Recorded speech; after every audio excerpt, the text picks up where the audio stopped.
উগান্ডার বিরোধী দলীয় প্রেসিডেন্ট প্রার্থী ববি ওয়াইনকে তার রাজধানী কাম্পালার বাড়ি থেকে সামরিক হেলিকপ্টারে করে জোরপূর্বক অজ্ঞাত স্থানে নিয়ে যাওয়া হয়েছে বলে দাবি করছে তার দল ন্যাশনাল ইউনিটি প্ল্যাটফর্ম। শুক্রবার ১৬ই জানুয়ারি সামাজিক যোগাযোগ মাধ্যমে দেয়া এক পোস্টে এ দলটি তথ্য জানায়।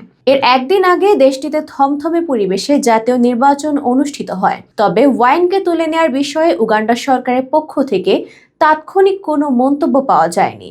কাতার ভিত্তিক সংবাদ মাধ্যম আল জাজিরা জানায়, ইন্টারনেট বন্ধ থাকায় ওয়াইনের অবস্থান সম্পর্কে নির্ভরযোগ্য তথ্য পাওয়া কঠিন। দলটির এক কর্মকর্তা জানান, সামরিক ও নিরাপত্তা বাহিনীর সদস্যরা দেয়াল টপকে ওয়াইনের বাড়িতে প্রবেশ করে তাকে তুলে নিয়ে যায়। ভোটের পর ববি ওয়াইন অভিযোগ করেন, দেশ জুড়ে ব্যালট বাক্সে জাল ভোট ভরার ঘটনা ঘটেছে এবং জনগণকে শাসন ব্যবস্থার বিরুদ্ধে অবস্থান নেওয়ার আহ্বান জানান তিনি।